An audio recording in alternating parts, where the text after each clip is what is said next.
자, 오늘은 어버이 주일입니다. 어버이 주일이라서 5월 둘째 주, 미국도 그렇고 한국도 그렇고 전국 세계의 둘째 주일은 어버이 주일, 부모님 주일로 지킵니다. 이 어버이 주일에 대한 유래로 우리가 이렇게 어른들이 카네이션을 다는 경우가 있는데, 이 카네이션을 다는 이유가 뭐냐면, 원래 이 어버이 주일이라는 게 아니라 어머니 주일이었어요. 어머니 주일. 이게 이제 미국에서부터 시작이 됐는데, 미국의 버지니아 주에 있는 웹스터 교회가 있는데, 웹스터 감리교회에서 이 주일학교에서 26년 동안 어린이들을 가르친 선생님이 계시는데, 그분이 안나 자비스라고 하는 부인이에요. 그 안나 자비스라는 분이 26년 동안을 주일학교 아이들을 가르치다가 나이가 들어서 세상을 뜨십니다. 그러니까 이 세상을 뜨고 난 뒤 이제 세월이 지나다 보니까 자기들의 신앙을 잘 인격적으로 키워주신 바로 안나 자비스라고 하는 선생님이 그 생각이 나는 제자들이 있었어요. 그래서 그 제자들이 우리 안나 자비스 선생님을 우리 한번 그 교회에 가서 함께 예배를 드렸으면 좋겠다. 그래가지고 이 교회에 가서 이제 추도 예배를 드리게 됐어요. 근데 그의 그 자비스라고 하는 딸의 이름이 안나인데, 그 안나 딸을 초대를 해서 어머니를 추모하면서 인사말을 시키기로 하고 예배를 드리게 됩니다. 이 딸은 너무 기쁜 거예요. 우리 어머니를 기억해주고 하나님의 말씀으로 잘 양육받은 자녀들이, 그들이 이렇게 훌륭하게 되어져서 어머니를 추모하고 있다는 것에 대해서 매우 기쁘게 생각을 하고, 오시는 모든 분들에게, 부모님이 생전에 계신 사람들에게는 빨간 카네이션을, 그리고 부모님이 돌아가셔서 계시지 않는 사람들에게는 하얀 카네이션을 달아주게 됩니다. 그때에 이 안나라고 하는 딸이 이런 얘기를 합니다. 그 추도식에 찾아온 모든 분들에게 이런 말씀이에요. 주일학교 학생으로 있을 때 우리 어머니는 항상 내 부모를 공경하라는 성경 말씀을 가르칠 때마다 어머니의 위대한 사랑에 감사할 구체적인 방법을 늘 생각해봐라. 너의 어머니의 사랑이 너를 얼마나 귀하게 여기셨겠냐. 그 어머니의 위대한 사랑에 대해서 무엇을 기억하고 감사해야 할지를 그걸 생각해봐라. 그래서 늘 어머니의 사랑을 잊지 못하고 살았다는 거예요. 자, 이런 것이 계속 막 파도 치듯이 막 이게 알려지기 시작한 거예요. 어머님의 추도식, 어머님의 사랑, 어머니에 대한 감사함에 대해서 카네이션을 달고, 그래서 이런 것이 백화점의 왕으로 불리는 존 아나메이커가 이 운동을 적극 동참한 거예요. 왜냐하면 어머님을 생각하고 카네이션을 달자. 어머님의 사랑을 우리가 생각하자. 이런 것이 막 퍼져나가기 시작하는데, 존 아나메이커가 백화점의 모든 식구들에게 1908년 5월 둘째 주일부터 하여튼 모든 가게는, 백화점은 문 닫고 그날만큼은 어머님을 생각하고 모시는, 어머님을 사랑하는 마음으로 카네이션을 달고 어머님을 카네이션 달아드리는 그런 날로 정했던 것이죠. 이것이 점점 확산되어지다 보니까 미국 국가에서 1914년 미국 국회는 5월 둘째 주일을 어머니 주일로 정해준 겁니다. 자, 이렇게 해가지고 이 어머니날이 지켜지다 보니까 아버지는 뭐냐? 어머니만 부모냐? 그래서 아버지도 불쌍하니까 껴주자. 그래서 어머니의 날이었던 것이 어버이 주일로 바뀐 거예요. 사실은 아버지들은 그랬어요, 그냥. 그냥 그랬어요. 근데 이제 어머니의 사랑을 기억하면서 어버이 주일로 지킨 건데, 성경은 이 어버이, 엄마, 부모님을 굉장히 소중히 여기기 때문에 이 부모님을 공경하라, 이런 내용의 말씀을 해주셨기 때문에 오늘 저는 여러분들과 함께 이 어버이 주일을 맞이해서 부모님을 공경하라, 이 말씀을 증거하도록 하겠습니다. 아무리 세상이 바뀌고 세상이 변질돼도 진리는 변하지 않아요. 하나님의 말씀은 진리예요. 그러니까 이 진리의 말씀이 변하지 않는 거죠. 그런데 사람들이 세상이 바뀌다 보고 핵가족 제도가 되다 보니까 이 진리가 왜곡되어 버렸어요. 그래서 부모 공경을 안 해. 핵가족 제도다 보니까 나 살기도 바쁜데, 내 자식 키우기도 바쁜데 하면서 부모님을 공경할 줄을 모르는 시대가 돼버린 거죠. 이건 잘못된 거라는 거죠. 진리는 변함이 없어야 돼요. 하나님의 말씀에서 부모를 공경하라, 이거는 해야 되는 거예요. 그래야 우리가 하나님에게 복을 받는 거예요. 그러니까 부부간에도 서로 사랑. 다음 주에는 제가 이제 부모와 온 가족에 대한 설교를 하겠습니다만은 다 하나님의 그 진리가 있어요. 주일 성수해라. 이건 바뀌지 않는 거예요. 세상이 아무리 바빠도 주일 성수해야 되는 거예요. 기도해라, 전도해라, 하나님 앞에 11조 해라, 내가 이웃을 사랑해라. 이런 모든 것들은 세상이 바뀌어도 세상 사람들이 적당하게 얼버무리려고 해도 진리는 바뀌지 않는 거예요. 내가 예수를 제대로 만나면, 진리 대신 예수를 제대로 만나잖아요. 그러면 아버지가 술 먹고 부패한 타락된 삶을 살 수가 없어요. 예수를 내 안에 제대로 만나고 진리가 내 안에 거하면 남편이 아내를 구타할 수 없어요. 그리고 아내나 남편이 외도할 수 없어요. 왜냐? 진리가 나 안에 있는 한은 절대로 사람이 외도할 수 없는 거예요. 진리가 내 안에 없기 때문에 진리가 변질되고 사람이 부패된 삶을 살아가는 거죠.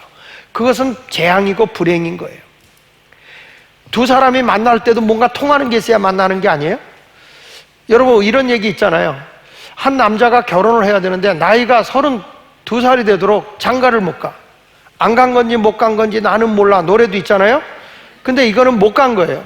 선만 보면 이 남자가 다 빠꿀 맞아요. 선만 보면. 그래서 이 남자가 굉장히 위축이 됐어요. 상처를 받아갖고. 근데 이 남자가 그냥 목사님이 너무 안쓰러우니까 중매를 해줬다는 거예요. 그래서 중매 선날 나는데 나는 오늘도 뭐 만나나 마나 분명히 퇴짜 맞을 거야. 그렇게 생각하고 이제 딱 선을 봤는데 여자가 물어보는 거예요. 이름이 뭐예요? 이렇게 물어본 거예요. 그 남자는 야, 잃어버리지 말고 그냥 저 생년월일이 1983년 9월 16일이에요. 그래서 83년생이에요. 그러니까 그렇게만 아시죠? 그랬더니 근데 이름을 알아야 될 거 아니에요. 이름이 뭐예요? 그랬더니 그냥 이 사람이 고개를 숙이면서 제 이름은 하철이에요. 그래. 그래요? 성이 뭔데요? 지씨예요. 그러니까 지하철이에요. 지하철. 그러니까 왜 지하철로 졌냐? 이 사람이 그때 2호선 기차가 을지로 입구에서 교대까지 이렇게 왔을 때인데 그때 교대 있는 데 쪽에 자기 집이 있었다는 거예요. 근데 거기서 자기가 1983년 9월 16일 날 개통하는 날 자기가 출생해서 아버지가 그 이름을 그냥 지하철이라고 해라. 성이 지시니까. 그리고 영원히 기억이 되지 않겠냐 이게. 그래서 자기 생일에 맞춰서 그렇게 했더니 여자가 깔깔대고 막 배꼽을 잡고 뒹굴르더라는 거예요. 그러니까 이 남자가 고개를 턱 박으면서 보라고, 내가 이름 대면 당신들이 이렇게 놀리고 나를 싫어하지 않냐 그랬더니 그 여자가 아니라고, 그게 아니라고, 어쩌면 우리는 이 연분이 닿냐고. 왜 그러냐? 저 이름은 호선이라고. 제 이름이 호선인데 성은 이씨라고. 그러니까 뭐예요? 2호선이야. 근데 내 생년월일은 1984년 5월 22일이라고.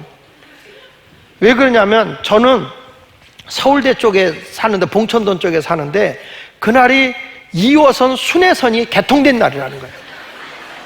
그때 자기가 출생해가지고 자기 이름이 순환선이 개통된 날이다, 영원히 잊지 말라고 해서 아버지가 성이 이씨인데 이름을 호선이라고 이름을 줘서 2호선이 됐다는 거예요.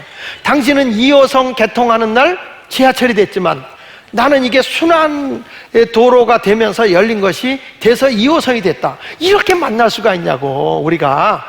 그래서 결혼해가지고 지금도 2호선은 계속 달리고 있다는 거예요.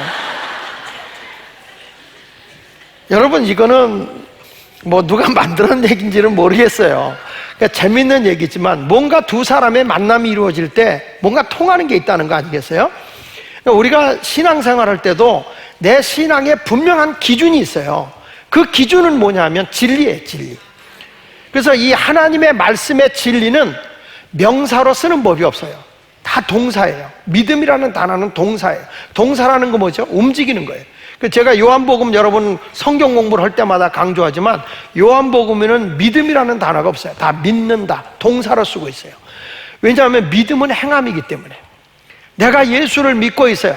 그러면 진리 대신 주님의 말씀을 내가 딱 모시고 있으면 뭐로 나타나냐? 그게 행동으로 나타나야 돼요. 그러니까 부모를 공경하라? 이거는 행동이에요. 그래서 오늘 저는 여러분들에게 이 하나님의 진리, 부모 공경에 대한 말씀을 증거하면서 부모를 공경하라! 이 말씀이 은혜가 되길 바랍니다. 오늘 또 부모를 공경하라는 말씀 잃어버리고 계속 지하철 오고 2호선만 생각하지 말고 이 부모님을 공경하라. 자, 이 부모님을 공경하는데 잠언 23장 22절 오늘 본문에 이렇게 말하죠. 너를 낳은 아비에게 청정하고 내 늙은 어미를 경히 여기지 말지니라. 너를 낳은 아비에게 청정하고 내 늙은 어미를 경히 여기지 말라. 이건 이제 더 메시지 성경에 보면 좀 쉽게 설명이 돼 있어요. 한번 같이 읽어보겠습니다. 시작. 너를 길러준 아버지의 말씀을 경청하고 어머니가 나이 들어도 무시하지 마라. 내가 나이가 들어가더라도 아버지 말씀을 들을 뿐만 아니라 어머니가 너보다 배움이 없어. 엄마가 너보다 무식해. 그리고 어머니가 건강이 약해.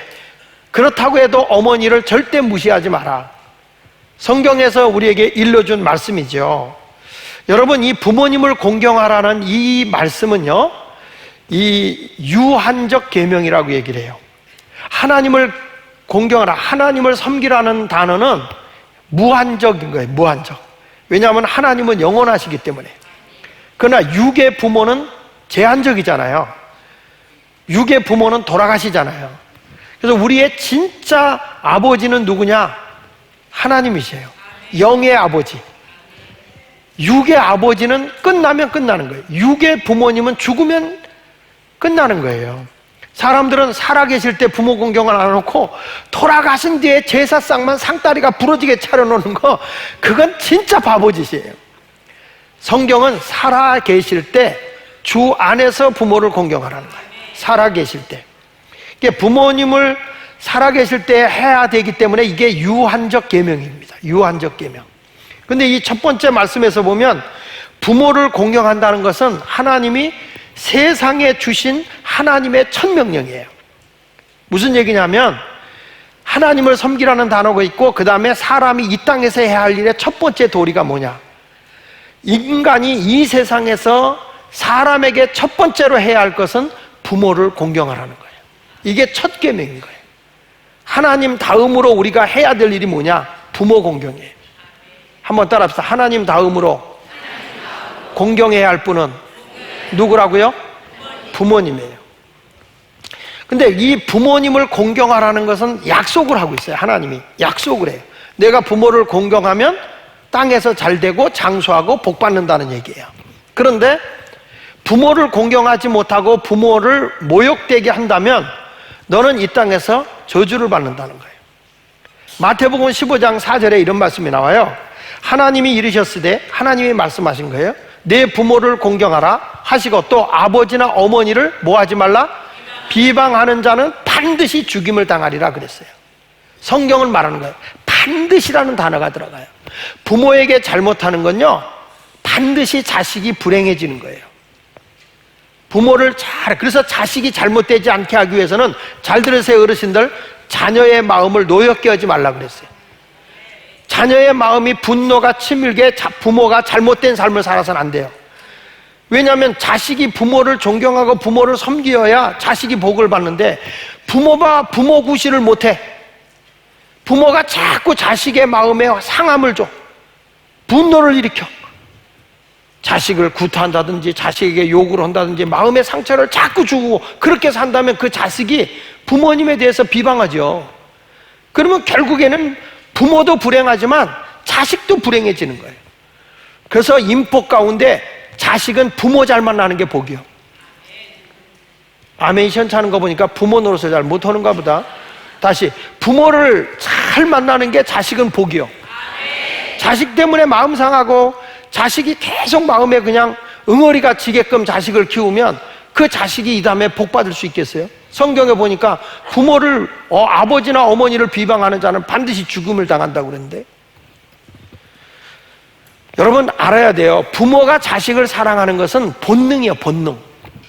이건 짐승도 자기 새끼를 사랑할 줄 알아. 맹수들도 보세요. 자기 새끼를 누가 건드릴 것 같으면 공격적으로 대들잖아요.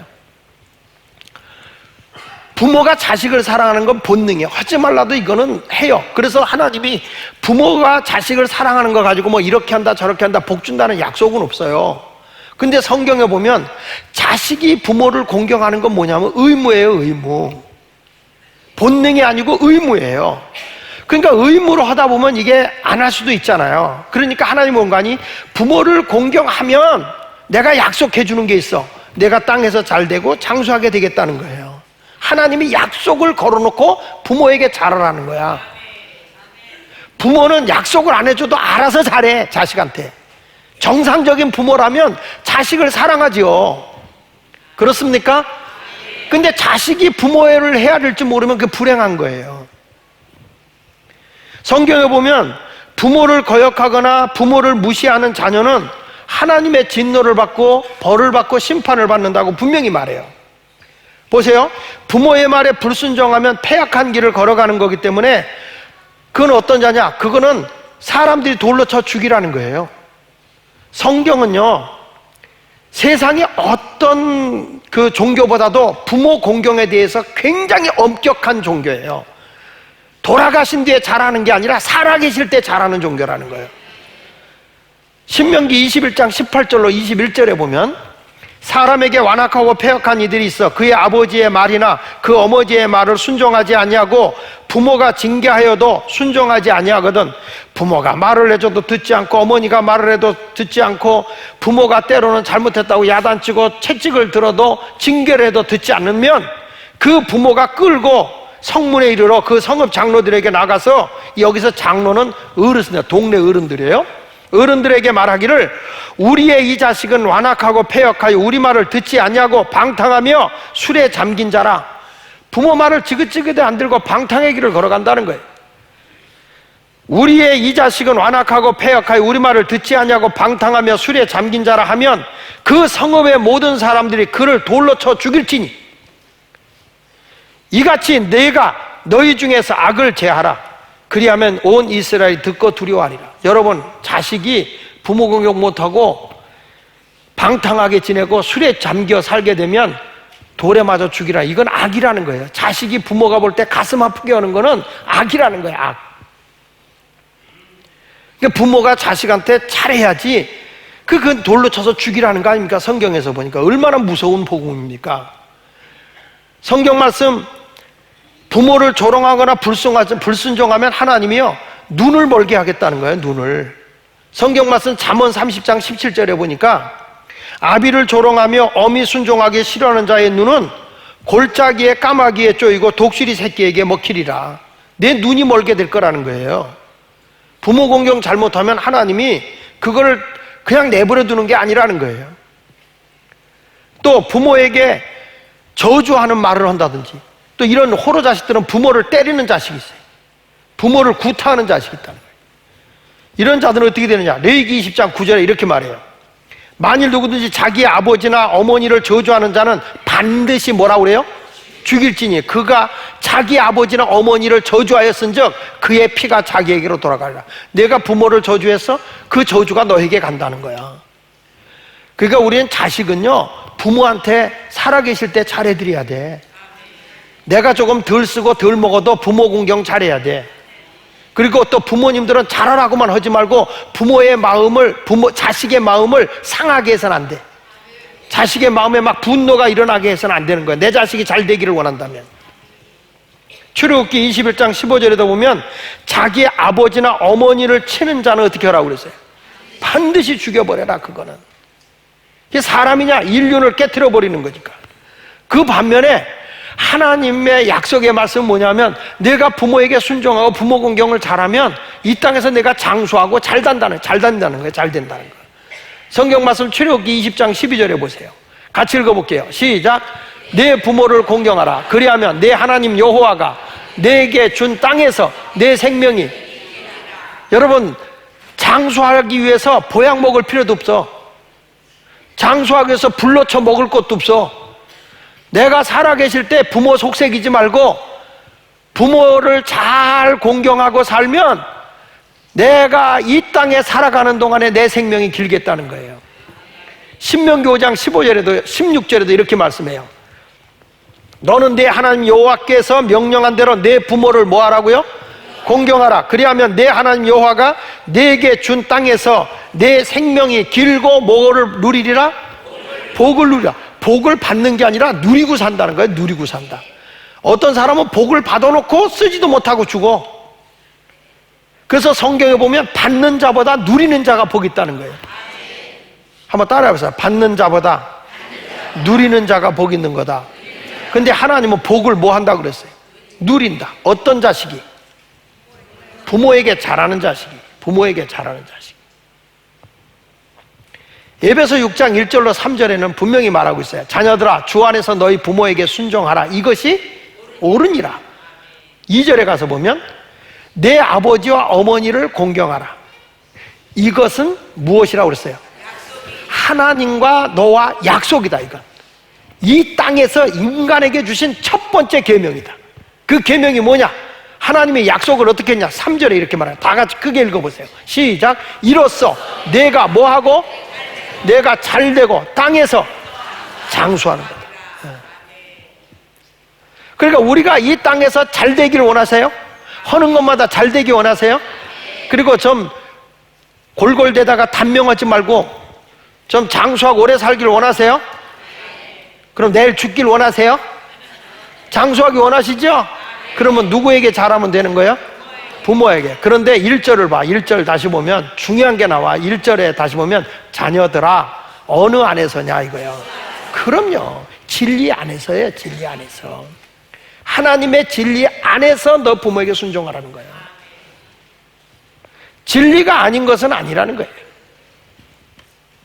그냥 우리가 우리의 삶에 살아가는 과정에서 내가 어른들에게 또 부모님 앞에서 그를 인정하고 효도하는 것은 뭐 돈 한 푼 딱 줬으니까 되는 게 아니라 마음을 편안하게 해드리고, 자식이 잘 되면 부모가 그게 제일 효도인 것 같아. 그렇죠? 자식이 부모보다 먼저 죽으면 안 돼. 자식이 하는 일마다 잘 되고 기쁜 일을 자꾸 전해줘야 되는 거야. 어떤 자식은 부모하고 등지고 살더라고. 평생을 등지고 사는 자식이 있어요. 부모가 나한테 해준 게 뭐 있어요? 해준 거 아무것도 없잖아요. 그래서 부모에게 빠락빠락 대들. 그런 사람이 일이 되겠습니까? 이 땅에서 일이 안 되는 거지. 아내들도 잘 들어요. 시부모한테도 좀 잘해.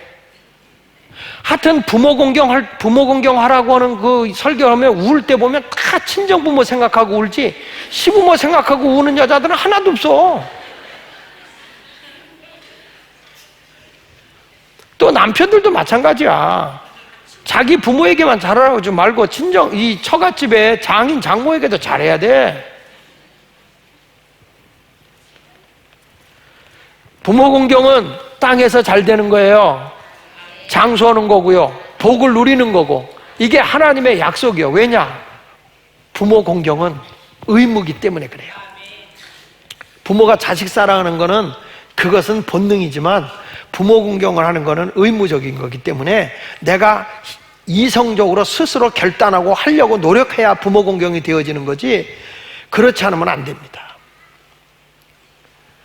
저도 이제 부모님이 하나님 나라 다 가셨어요. 양가 어른이 다 갔어요. 가셨기 때문에 자, 우리 목회자로서 우리 교회 원로 목사님이 계신데 이게 어버이 주일인데 그냥 지나면 안 될 것 같다. 교회에서 좀 해줬으면 좋겠는데 미처 생각 못한 것 같다. 그래가지고 제가 이제 우리 집사람하고 둘이 우리 교회 소속되어 있는 김수태 목사님, 이분이 자꾸 교회 오는 게 짐스럽다고 그러고 잘 안 오려고 그러세요.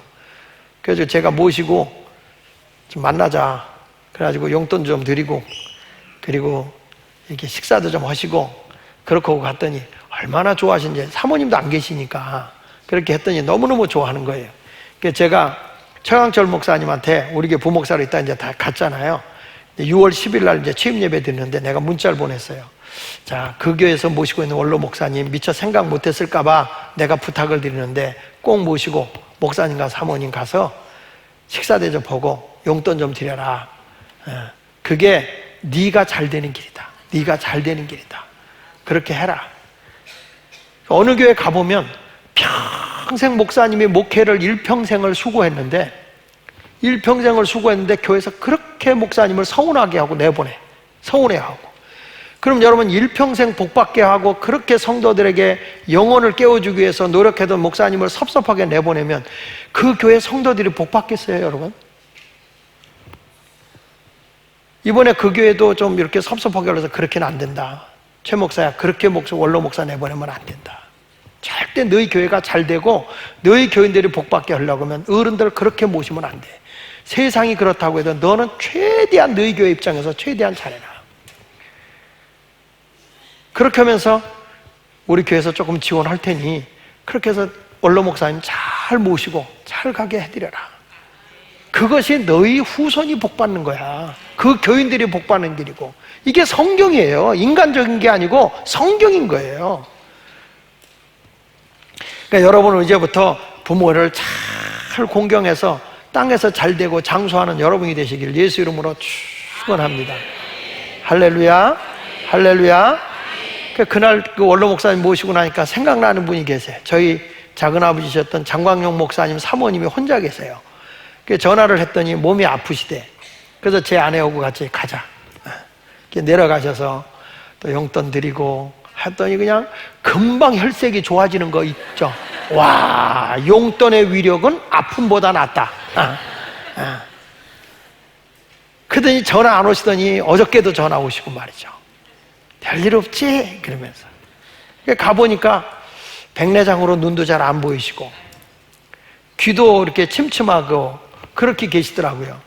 그래서 그 아들들한테 내가 사진 찍어 보내면서, 외국에 다 있어요, 아들들이. 이번에 꼭 좀 나오셔서 어머니, 그 내가도 해드릴 수 있지만 다른 게 뭐 칼을 대는 거기 때문에 자식들이 해야 될 것 같더라고요. 그래서 얘기를 하면서 그렇게 잘 얘기를 했어요. 내가 왜 그렇게 한지 아세요? 내가 오래 살라고. 내가 오래 살라고. 땅에서 잘 되고 장수하고 복받는 길이니까. 이거는 우리가 복받는 일이니까 해야 되는 거죠. 뭐 누구에게 상 받고 뭐 누가 야 잘했다 칭찬받으려고 하는 게 아니라 그걸 그렇게 하는 것이 내가 잘 되고 땅에서 잘 되고 장수하고 복을 누리는 거니까. 믿습니까? 그러니까 여러분들 그 말씀을 잘 듣고 순종하며 살아가시길 바랍니다. 두 번째로는 부모님들이 기도하는 부모가 돼야 돼요. 왜 그러냐면 자녀가 잘 되기를 생각하면 하잖아요. 그러면 그 자녀가 잘 되기를 생각하면 뭐느냐? 기도하는 부모가 돼야 되는데, 그러면 자녀들이 어떻게 잘 되기를 바라고 기도해야 되느냐? 오늘 성경 말씀 잠언 23절에 보니까 23장 23절에 같이 한번 읽어봅시다. 시작. 진리를 사되 팔지는 말며 지혜와 훈계와 명철도 그리할지니라. 요렇게만 딱 보면 진리를 사되 팔지는 말며, 이게 무슨 말인지 잘 이해가 안 돼요. 그 지혜와 훈계와 명철도 그리할지니라.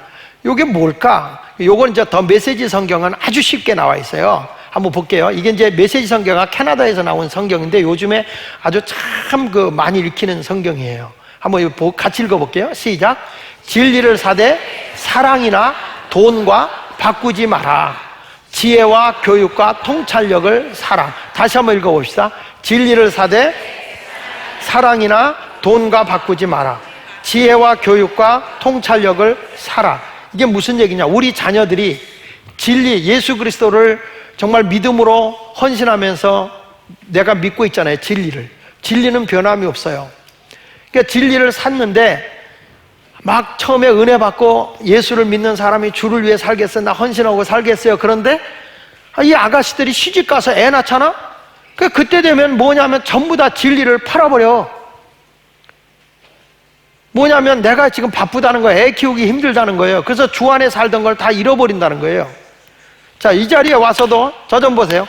여러분들이 여기서 말씀을 들어요. 아, 맞아, 저 말씀대로 살아야 돼. 근데 바깥에 나가잖아? 바깥에 나가면 친구를 오래간만에 만나. 아, 친구야, 오래간만이야. 이거 참 얼마만이야. 우리 한잔 하자. 근데 아, 나 요즘에 교회 나가. 야, 인마 교회 다녀도 인마 술만 안 채우면 되지. 한잔해. 그러니까 또 하나님 요때만 눈 한번 딱 감아 주세요. 예? 그리고 이렇게 마시는데 친구가 뭐라고 그럴까봐, 또 주변의 사람들이 뭐라고 그럴까봐 진리를 그 사람과 향락적인 것에 팔아버리는 거예요.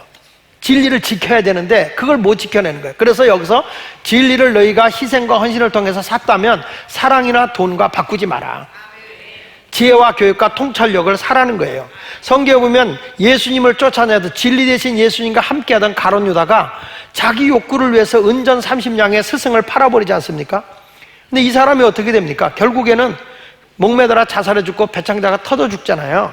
비참한 인생이 되는 거예요. 진리를 떠나서는 안 돼요. 진리를 내가 희생하고 샀으면 그걸 끝까지 지켜나가야 돼요. 우리 그런 말 하잖아요. 여자의 청년들의 신앙은 시집장가 가봐야 한다고. 왜냐하면 순간적으로 그걸 세상적인 것에 팔아버리니까 그런 얘기가 나오는데, 진정한 그리스도인들이라면 진리를 절대 팔아버리면 안 돼. 세상적인 것에 돈이라고 바꿔도 안 되는 거예요. 에서도 하나님 주신 장자권이 받는 복이 있어요. 그게 진리가 있어요. 장자가 하나님께로부터 이런 복을 받는다, 영적인 계보를 이어가야 된다, 그런 하나님의 진리가 있어요. 근데 이 사람은 장자권이 뭐 그렇게 중요해? 지금 배가 고픈데 팥죽 한 그릇이 더 중요하지. 그래서 야, 너 장자권하고 바꾸자. 그래서 야곱한테 장자권을 주고 그거 가지고는 팥죽을 먹어요. 아무것도 아닌데 자기 말로다가 장자권 너 갖고 팥죽은 놔줘. 그 장자권을 팥죽하면서 팔았다고 했는데, 성경은 하나님의 진리를 팔아먹어버리니까 장자가 받을 복을 누가 받느냐? 야곱이 받는 거예요. 진리는 사는 거예요. 내가 희생을 하고 헌신을 하면서 사는 거예요. 그러니까 우리 부모님들이 뭘 왜 기도해야 될까요? 우리 자식들이 세상에 이 진리를 팔아먹지 않도록 기도해야 되는 거예요. 우리 아이들이 진리 안에서, 주 안에서 살도록 해야지, 진리 대신 예수를 떠나서 세상에 나가서 어떤 돈이나 명예나 권세 이런 것에 취해서 살아버리게 되면 그 인생은 비참해지는 거예요. 진리 안에 살도록 해줘야 되는 거죠. 발람도요, 하나님의 종으로서 축복을 하면 복을 이스라엘 백성이 받아요. 저주하면 저주를 받죠. 물론 신약에 와서는 저주권을 사용하지 못하게 했어요. 근데 구약시대 때는 저주를 했어요. 요즘에 제가 토요일마다 시편 강의를 하는데, 시편에 보면 저주스러운 얘기가 많이 나오잖아요. 근데 구약시대에는 축복도 하고 저주도 해요. 축복이라는 것은 빌축자, 복복자, 사람이 사람에게 복을 빌어주는 거예요. 그러면 하나님이 그 소리를 듣고 여러분들에게 복을 주는 거예요. 축복을 많이 받아야 돼요. 여러분들 어디 가도 아유, 집사님은 복을 많이 받으세요, 집사님은 잘 되기를 바랍니다, 이런 소리를 들어야지. 어느 교회 갔더니 목사님, 아무개 집사는 복 받으면 안 돼요. 그래. 왜요? 그 사람은 없으니까 저렇게 겸손한 거예요. 있으면요 얼굴 써놓고 다녀요. 뭐라고요? 꼴까 편해 이러고. 돈 좀 있으면 거드름 피고 되게 건방 떨 거라는 거예요. 그러니까 오죽하면 하나님이 저렇게 연단의 가정으로 가난하게 만들겠냐고. 그 사람은 복 받으면 안 돼, 이런 사람이 있고, 어떤 분은 그래, 목사님 아무개 집사는 꼭 복 받아야 돼요. 왜요? 아유, 그 사람은 복 받으면 교회도 유익할 거고 이웃의 사랑도 베풀고 참 유익한 삶을 살 거예요. 이런 사람이 있어요. 여러분이 어디 가도 평생토록 누구한테 욕먹는 사람이 돼서는 안 돼. 자꾸 저 사람은 잘 돼야 돼, 저 사람은 복이 있어야 돼, 막 이런 소리 들어야 돼.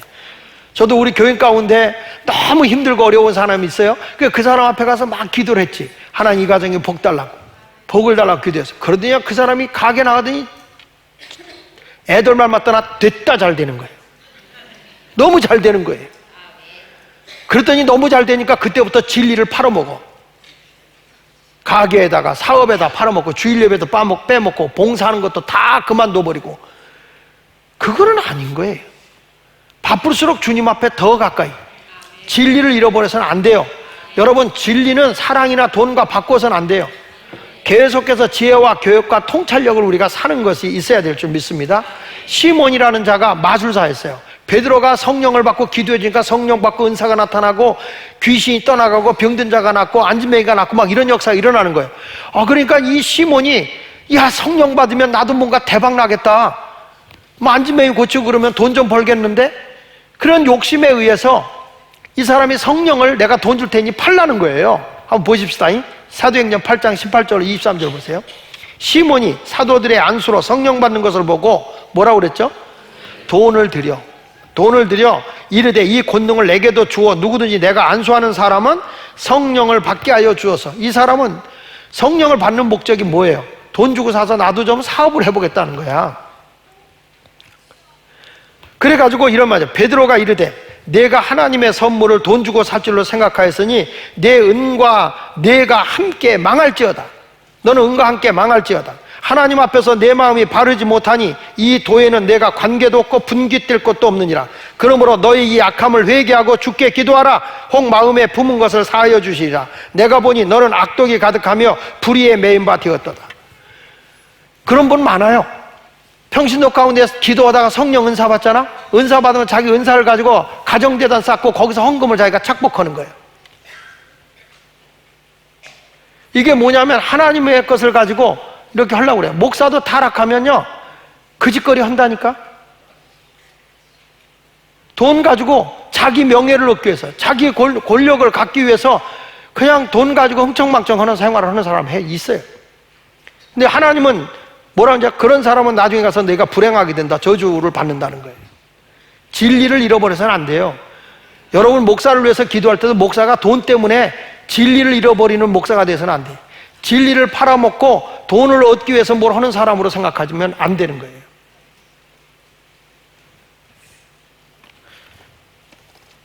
여러분, 우리 기도할 때마다 우리 자녀들 세상에 뺏기지 않도록 기도하시기를 바랍니다.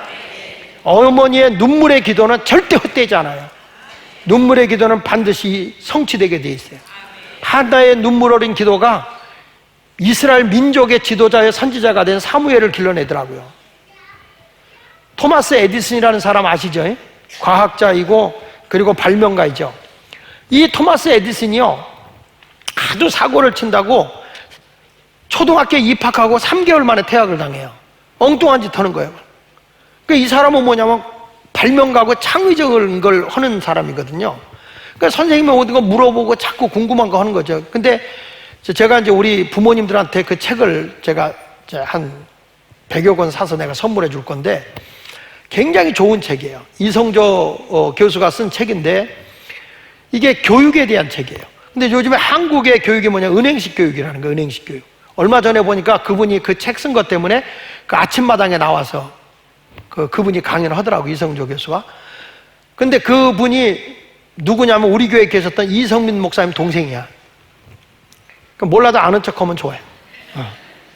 근데 이분이 그 책을 저한테 줘서 제가 읽어봤는데 그 책의 내용에 보면 은행식 교육이 뭐냐면 차곡차곡 쌓아놓는 거예요. 지금 우리 학교 주입식 교육이라는 거죠. 주입식 교육. 그보다도 더 심한 게 이게 뭐냐면 주입식 교육을 해서 이게 기억에 남으면 괜찮은데 이 은행식 교육은 다 계좌에서 돈을 빼내면 제로잖아요. 그와 마찬가지로 막 주입식에다 시험 보고 나면 다 잃어버리는 것. 시험 보고 나면 하나도 생각이 안 나요. 이게 뭐냐면 은행식 교육이라는 거예요. 지금 한국이 그렇다는 거예요. 제가 미국에서 그 디민 목회학 박사 공부할 때 미국에 가서 강의를 해요. 강의하면 다 적어놨어요. 적어가지고 시험을 보거든요. 시험을 보니까 뭐 밤새도록 미국까지 가서 공부하는데 뭐 밤새도록 공부해야 하는 거예요. 다 강의안을 다 적은 걸 가지고 달달달 외워서 써서 내는 거예요. 근데 놀라운 일은요, 미국의 교수가 이런 얘기를 하는 거예요. 어떻게 이 한국의 목사들이 공부를 해서 이 목회학 박사를 받으러 오신 분들이 답이 내가 가르쳐준 강의안을 그대로 내놓냐는 거야. 어떻게 그 답을 그대로 내놓냐는 거야. 그래가지고 이게 점수가 안 나온 거예요. 그건 내가 강의한 거 아니냐는 거야. 우리 강의한 거 다 들은 대로 적어냈는데요. 아니 네가 강의를 듣고 네 생각이 있을 거 아니냐. 지금 여기서 이 목회학 박사 받으러 온 목사들이 답이 다 똑같다는 거야. 무슨 답이냐? 교수가 강의한 내용 그대로 적어냈다는 거예요. 너희들 생각을 적어야 되는 거 아니냐? 너희들 생각? 그래가지고 이틀 뒤에 다시 시험 볼 테니까 다시 준비하라. 그래가지고 그냥 공부 안 했어요. 그때는 외울 게 없어요.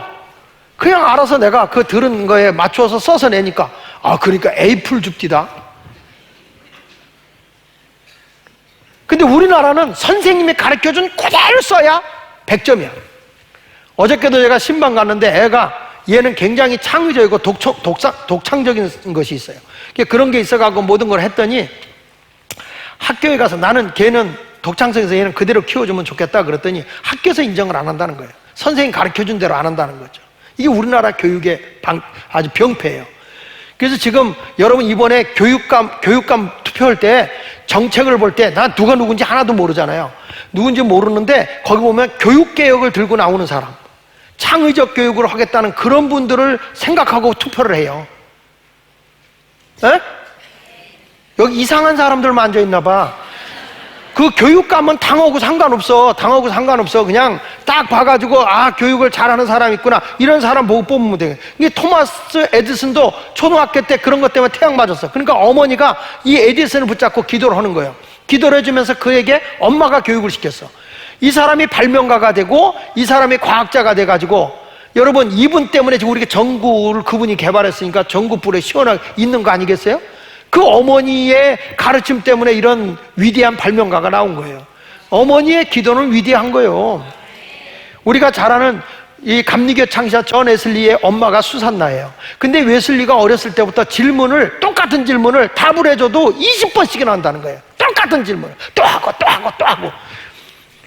얼마나 신경질 나. 근데 엄마는 신경질 안 내고 그를 계속 답을 해줬다는 거예요. 신경질 안 내고. 아줌마들 잘 들어. 애들이 질문해도 계속 답하고 똑같은 거 질문해. 아까 했잖아! 그러지 말고 계속 대접해줘. 근데 이 사람이 결국에는 영국을 변화시키는 위대한 복음의 운동가가 되는 거예요. 영국을 변화시키는. 그러니까 여러분, 부모님의 이 자식 키우는 게 너무나 소중하다는 거예요. 그러므로 아이들이 진리를 잃어버리지 않도록 잘 키우기를 바랍니다. 잠언 23장 24절 26절 오늘 본문의 결론 이런 거예요. 의인의 아비는 크게 즐거울 것이요 지혜로운 자식을 낳은 자는 그로 말미암아 즐거울 것이니라. 내 부모를 즐겁게 하며 너를 낳은 어미를 기쁘게 하라. 내 아들아, 내 마음에 내가 주며 내 눈으로 내 길을 즐거워할지어다, 이렇게 말하고 있거든요. 쉽게 설명할게요. 더 메시지 성경을 읽어보겠습니다. 같이 읽어볼게요. 시작. 부모는 자식이 잘 되면 기뻐하고 지혜로운 자녀가 자랑스러운 부모가 된다. 그러니 아버지를 행복하게 해드리려고 어머니를 뿌듯하게 해드려라. 아이야, 각별히 유의해서 들어라. 제발 내가 가르치는 대로 하여라. 여러분, 우리가 아는 암브로스 감독이 있어요. 이 암브로스 감독인 이 목사님은 자기 어머니인 모니카가 어거스틴이 방탕하고 타락의 길을 걸어가는 거예요. 그래서 그 눈물로 울고 있는 이 모니카를 바라보면서 모니카가 찾아가서 이 암브로스 감독한테 상담을 합니다. 우리 애가 이렇게 타락하고 탈선하고 방탕하고 살아가는데 어떻게 하면 좋냐고 그랬을 때 이렇게 말한 거예요. 눈물의 기도를 하는 어머니를 둔 자식은 결코 망하는 법이 없다. 같이 한번 읽어볼까요? 시작. 눈물의 기도를 결코 망하는 법이다. 여러분, 부모를 둔 자식들 잘 키워 좋은 학교 보내야 되겠다. 아니야. 여러분, 우리가 옛날에 보면 여기 사립학교 리라 있지, 리라 보내서 거기 나오면 대단할 것 같지만 초등학교 거기 나온 애들 내가 보거든. 우리 교인의 자녀들 가운데 이렇게 보거든요. 말짱할 거예요. 그런 거 좋은 거 나왔다고 좋은 게 아니라 아이들 인성을 잘 키우고 바르게 키우는 게 중요한 거야. 그러니까 진리 안에서 키우세요. 좋은 학교 보내려고 하지 말고. 근데 그때의 눈물 어린 어머니의 기도가 얼마 만에 이 아들이 돌아왔냐면 15년 만에 회개하고 돌아오는 거예요. 이 사람이 그때 진리 안에 살면서 새 사람이 됐는데, 이 사람이 어떤 사람이 되죠? 성자가 돼요. 그게 누구냐? 어거스틴이야. 몰라도 여러분 아는 척해요. 우리 할머니들 어거스틴이 대단한 분이래, 이렇게 고개를 끄덕여. 이분이 아주 기독교의 성자인데 얼마나 성자였냐면 예수님의 몸의 흔적, 십자가에 못 박혀 돌아가시던 그 흉터 같은 흔적이 그의 몸에 나타날 정도였으니까요. 아주 이 신학자들이 공부한다 그러면 어거스틴의 신학을 공부 안 하고는 신학을 모를 정도로 대단히 위대한 성자가 어거스틴이에요. 그래서 어거스틴을 붙일 때는 꼭 앞에다가 성 어거스틴, 성자 어거스틴이라고 이름을 붙이는 거예요. 그가 방황을 하고 방탕했는데 어머니의 눈물 어린 기도가 그를 새 사람 만들어버린 줄로 믿습니다. 그리고 어거스틴이 새 사람 돼서 잘 나갈 때 어머니가 병들어 죽어갑니다. 어머니가 죽어갈 때 이 어거스틴의 손을 붙잡고 어머니가 이런 말을 해요. 내가 여기서 세상을 떠난다고 섭섭히 생각하지 마라. 하나님이 나의 기도를 들어주셨으니 이제는 너희의 기도를 들어주실 차례다. 끝까지 믿음을 잃지 마라. 기도를 게을리하지 마라. 이 말을 남기고 웃으면서 천국에서 보자 빠이빠이 하고 가셨다는 거예요. 사랑하는 여러분, 눈물 있는 기도가 있기를 바랍니다. 사무엘의 엄마 한나가 얼마나 자식을 눈물로 기도를 했던지 그 자식 때문에 훌륭하게 되니 얼마나 그 엄마는 행복했겠어요. 그러니까 나중에 민족의 지도자가 된 사무엘도 어머니의 기도를 통해 자기가 그렇게 됐다는 걸 알고 사무엘상 12장 23절에 이렇게 말하죠. 나는 너희를 위하여 기도하기를 쉬는 죄를 요 앞에 결단코 범하지 아니하고 선하고 의로운 길을 너희에게 가르칠 것이다. 여러분, 사무엘은 기도 쉬는 죄를 범하지 않겠다. 기도해야 사는 거예요. 기도해야 바르게 되는 거예요. 한나는 그래서 믿음 안에서 자식을 진리로 키웠어요. 그런데 한나가 어느 밑에서 컨지 아세요? 엘리 제사장 밑에서 사무엘을 맡긴 거예요. 근데 엘리 제사장은 엄마의 눈물 어린 기도로 사무엘을 한나가 키운 반면에 엘리 제사장의 두 아들 홈리와 비느하스는 제사장의 아들이지만 진리 안에서 키우지 못한 거예요. 말씀 안에 살도록 키우지 못한 거예요. 그러니까 어떤 일이 벌어지는가 볼까요? 성경 말씀 사무엘상 2장 12절에 보면 이렇게 말해요. 엘리의 아들들은 행실이 나빠 여호와를 알지 못했다는 거예요. 놀랍지 않아요? 지금으로 하는 목사 자식이요. 목사 자식 둘이 하나님을 알지 못해.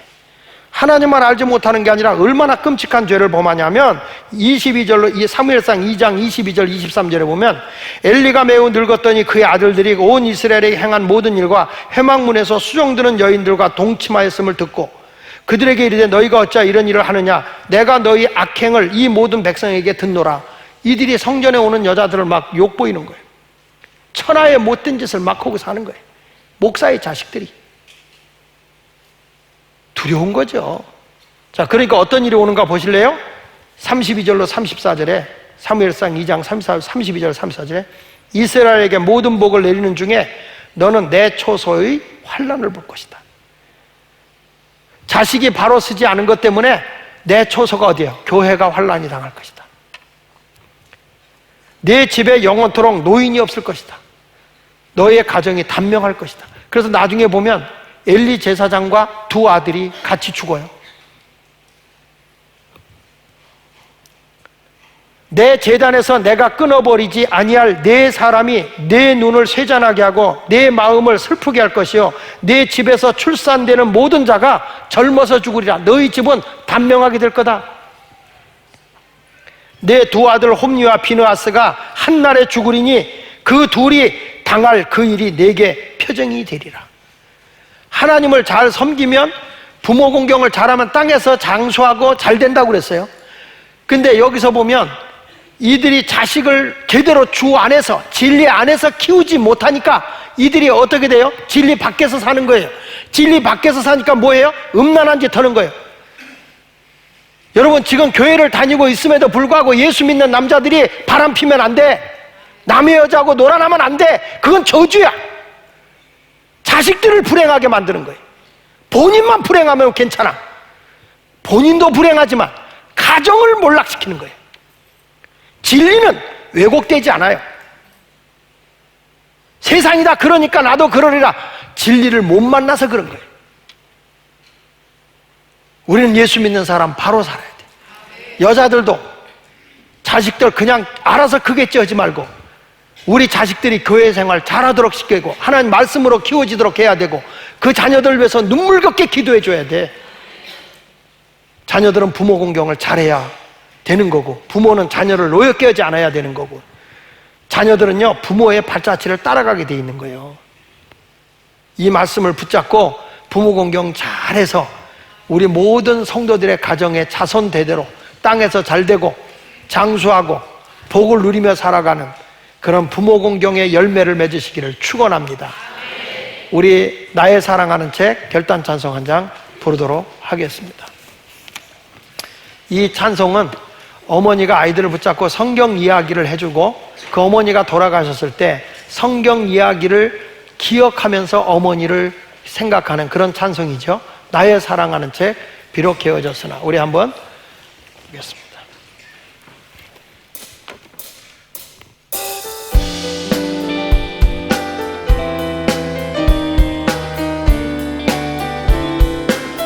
나의 사랑하는 제 나의 사랑하는 제 비록 헤어졌으나 어머니의 무릎 위에 앉아서 재미있게 듣던 말 그때 일을 지금도 내가 잊지 않고 기억합니다.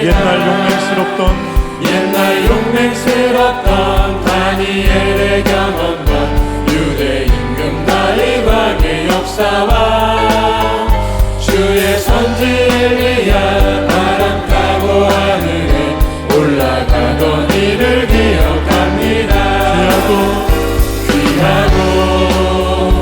귀하다 우리 아버지가 들려주시던 재미있게 듣던 말 인생 중에 있으니 이 성경 심히 사랑합니다.